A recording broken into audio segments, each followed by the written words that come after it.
afternoon and welcome to the NCC Newsroom at the Newhouse School of Public Communications. I'm Shoshana Stahl. And I'm Zachary Levine. This is the fourth of 5 live screens of Democracy in Action, an annual Election Day project covering voting around Onondaga County. It's run by the Broadcast and Digital Journalism and Newspaper, Magazine, and Online departments at Syracuse University. Throughout the day, we're bringing you live coverage from dozens of polling places in central New York. It's been a busy election day so far, with several polling locations for CNY voters to cast their ballots. Democracy in Action reporter Scarlett Listjack is live in Cicero with more on one key race.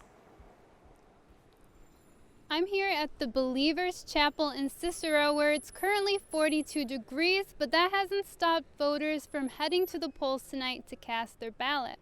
One man running for office tonight for Cicero Town Council, Dick Cushman, says while he appreciates every voter, it's important for voters coming to the polls tonight to make informed decisions regarding the issues in their community by researching the issues in their community. Everybody has different priorities, and when you look at a candidate, you have to decide if they meet, and if you can overlook some things that maybe you don't agree with for the better good. Cushman has been out here since 6 a.m. this morning in the rain and in the cold.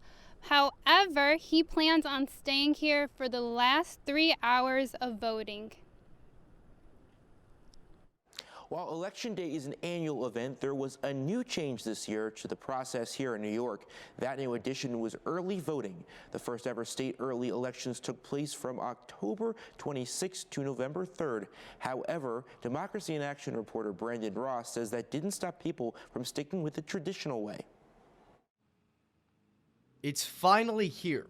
No, it's not Thanksgiving or Christmas yet, but it's Election Day in New York and voters are taking to the polls. Syracuse resident Paul LaDolce says they used iPads to check his registration and it made things easier.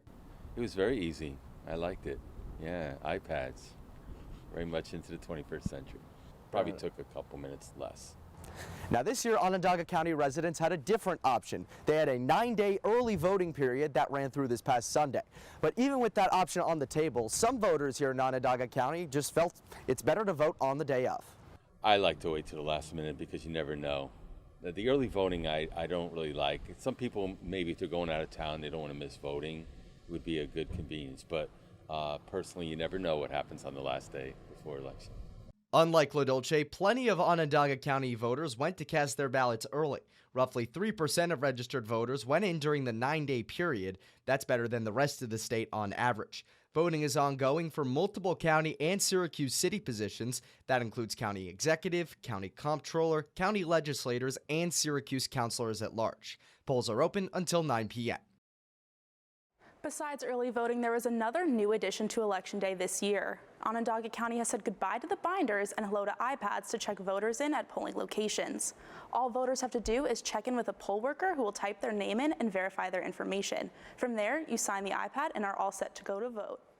The Onondaga County Board of Elections purchased 400 iPads for this year's Election Day with a $750,000 state grant.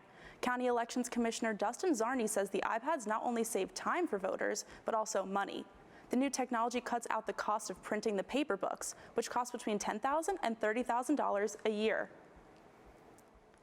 The polls have been open now for 12 hours, but there is still 3 hours left. Democracy in Action reporter Nick Ursini joins us live from Manoa, where 2 spots still remain open.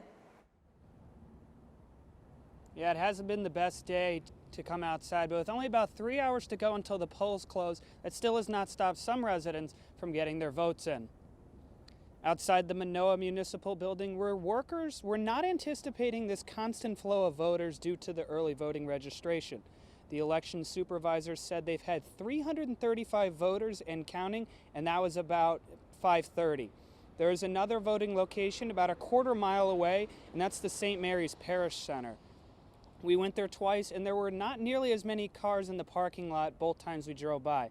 The parking lot here is still busy with voters casting their votes, but only a few hours remain. The municipal building is located at 240 North Main Street, and that church is located just down the road at 400 North Main Street. Reporting in Manoa, Nick Ursini, Democracy in Action. From South Sudan to Syracuse, one man is hoping he'll become the first refugee to hold an elected office in the city. Back in June, Cho Majok won the Democratic primary for the 3rd District Common Council seat. The 3rd Council District covers the south end and southwest corner of Syracuse, including Strathmore, the Valley, and Elmwood. Majok says he wants to build better law enforcement and community relations. He is expected to win today and make history because there is no Republican opponent in the race. And though rain might have kept some people away from the polls earlier today, for the rest of the evening, Syracuse voters can expect clear skies. If you look over at the radar there are some rain pockets to the south and east of Syracuse now.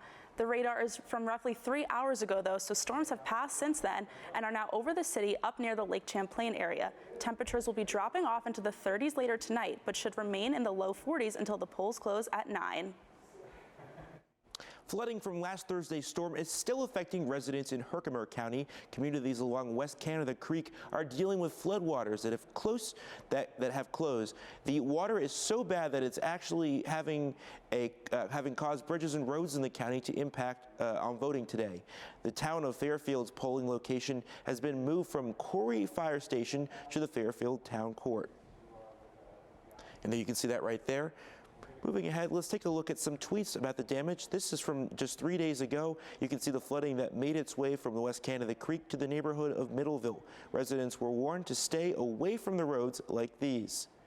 And here's another tweet from S_White_HT.